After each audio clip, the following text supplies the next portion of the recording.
निरागसता हा ललित लेख. लेखक प्राध्यापक श्रीधर साळुंखे, सातारा. अभिवाचन दत्ता सरदेशमुख. निरागसता.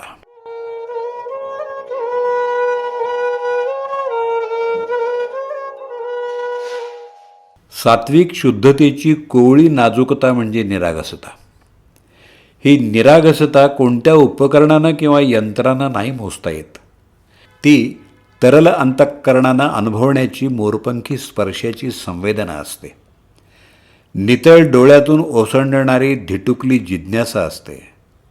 ती शब्दांच्या माध्यमातून व्यक्त होताना अमृताच्या माधुर्याची चव देते. स्पर्शातून संक्रमित होताना मृदू मुलायम तरल हवेची झुळूक बनते. रूपातून प्रगटते तेव्हा विकार आणि विचारांच्या पलीकडचं आरसपानी सौंदर्य होऊन अवतरते. ती रसातून प्रवाहित होते तेव्हा अमृत संजीवनीचं काम करते. आणि तीच निरागसता गंध होऊन दरवळते तेव्हा शब्द, स्पर्श, रूप आणि रसाच्या पलीकडची अनाम पण देहभान विसरायला लावणारी धून बनून जाते. आजच्या स्वयंकेंद्रित भोगवादी आणि चंगळवादी जगात ही शुद्ध निरागसता कुठं भेटते? असा साधा सरळ पण निरागस प्रश्न कोणी विचारला तर आम्ही निरुत्तरच होऊन जातो. या प्रश्नाचं उत्तर शोधणं हाच मानवी जीवनाचा खरा प्रवास आहे असं मला प्रामाणिकपणे वाटतं. या प्रवासासाठी निघताना प्रांजळ, पारदर्शक, अत्यंत संवेदनशील, अहंकाररहित, अभिनिवेश शून्य, वात्सल्यपूर्ण मन, भावना आणि हृदय सतत सोबत असायला हवं. ज्याच्या जगण्यात मानवी जीवनातल्या पंचकोशांचा अव्यंग विकास पराकोटीच्या विमल स्वरूपामध्ये प्रकट झालेला असतो, तिथं निरागसतेचं मुग्ध करणारं मनोहारी दर्शन घडत असतं. अशी निरागसता पावला पावलावर आपल्या अस्तित्वाचं दर्शन घडवत असते. पण त्याच्या अनुभवासाठी आम्हालाही तेवढ्याच तरल निरागस मनोवृत्तीसह आस्वादक बनता आलं पाहिजे. 1-2 महिन्याच्या बालकानं पाळण्यात खेळताना हसत हसत आपलं बोट आपल्या बाळमुठीत पकडल्यावर जो स्पर्शानंद जाणवतो ना, ती असते स्पर्शातली निरागसता. कोणत्याही बाळाच्या जावळापासून पायाच्या तळव्यापर्यंत कुठंही स्पर्श केला तरी जी सात्विक कोमलता जाणवते ना, ती असते निरागसता. माणसाचे डोळे हे त्याच्या हृदयस्थ भावभावनांचे प्रांजळ दर्शन घडवणारे आरसे असतात. या डोळ्यांची भाषा कळली की अख्खा माणूस समजून घेणं सुलभ होतं. निरागस क्षणांची अमृत अनुभूती घ्यायची असेल तर आस्वादकाची मनोवृत्ती शांत असायला हवी. कोणत्याही विकाराने विचार तरंगांच्या अस्तित्वाशिवायची सहजता त्यात हवी. कारण शुद्ध निरागसता षडविकारांपासून पूर्णतः अलिप्त असते. आक्रस्ताळेपणाच्या आकांड तांडवात तिचं अस्तित्व होरपळून निघतं. स्निग्ध आपलेपणा आणि वात्सल्यात भिजलेलं प्रेम ही निरागसतेची खास वैशिष्ट्ये असतात.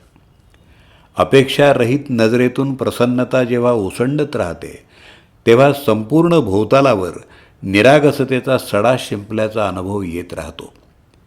बोबड्या बोलांना जे माधुर्य प्राप्त होतं त्याचं कारण त्या उच्चारांच्या पाठीमागची निरागसताच असते.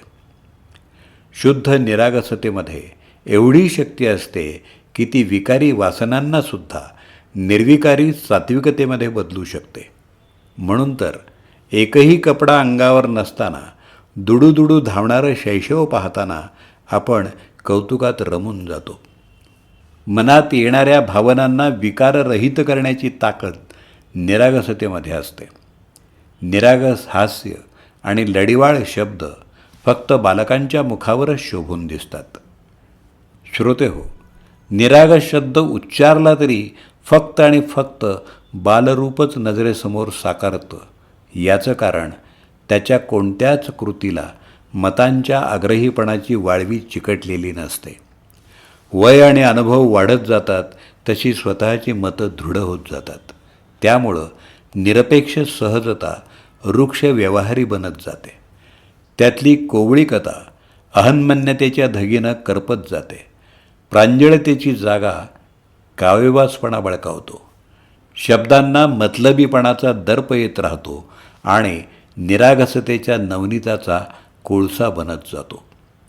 परिस्थितीच्या वादळात सापडलेल्या पणतीसारखी जीवाची फडफड सुरू होते. ओलावा आटून जातो. निरागस सुपिकतेचं शेत ओसाड माळरान बनतं.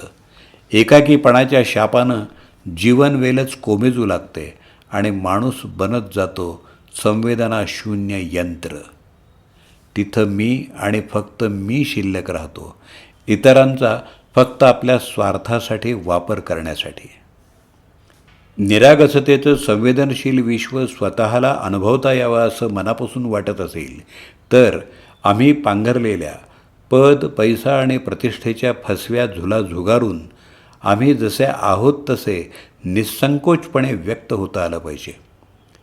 ज्याला प्रौढत्वी निजशैशव सहजतेनं जपता येतं त्याचं जगणंच निरागसतेचं चांदणं बनून जातं.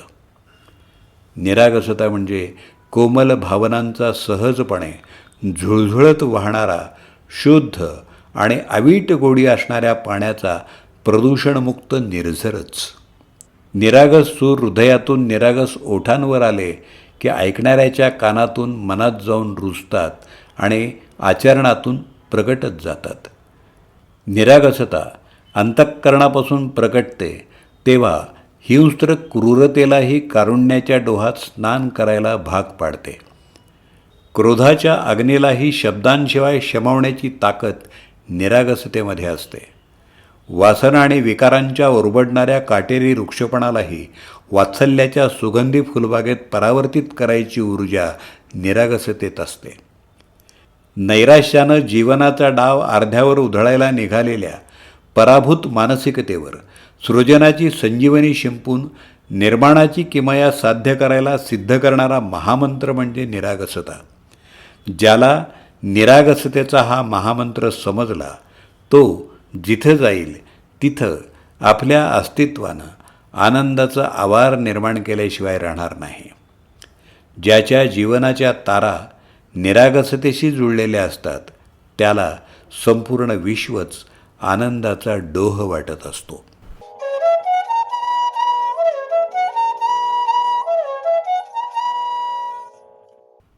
निरागसता या ललित लेखाचं वाचन आपण ऐकलं. लेखक प्राध्यापक श्रीधर साळुंखे, सातारा.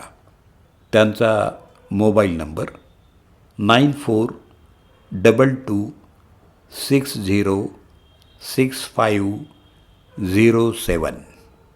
निवेदक दत्ता सरदेशमुख, 8329730186.